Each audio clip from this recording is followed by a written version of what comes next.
Yo guys, what is up? So I'll be showing you some more changes I've made to my Tetris game.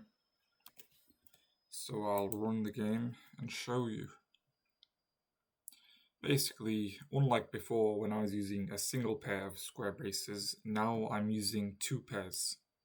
And this is because in Tetris there are multiple different shapes, aren't there? So at the moment I'm just testing this shape out to see how it works.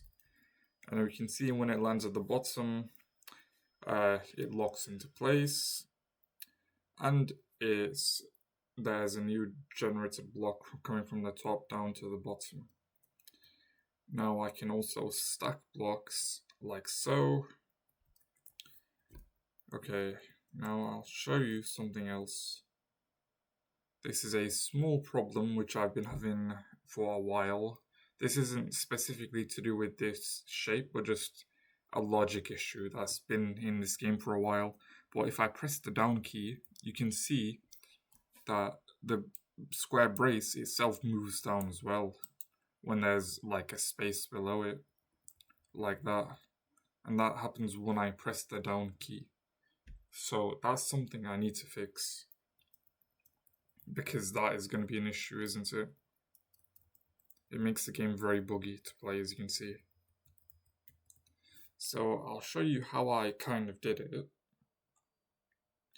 So I simply created the new shape over here in this variable called block, which is declared over here as a string, and it's used in the grid over here.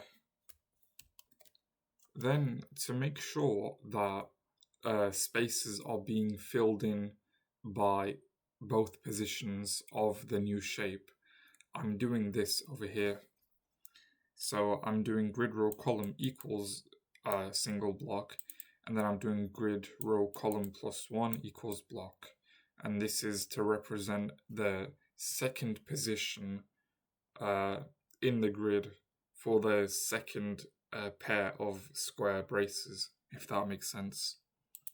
Because if I don't do this, then that space won't be correctly identified as being filled. So in the future, obviously, I'll be changing up a bunch of these things, but for now, this basically works in terms of filling up the space and the program identifying it as a filled space when the block is placed down. And the same thing is done over here as well in the else statement for this if statement.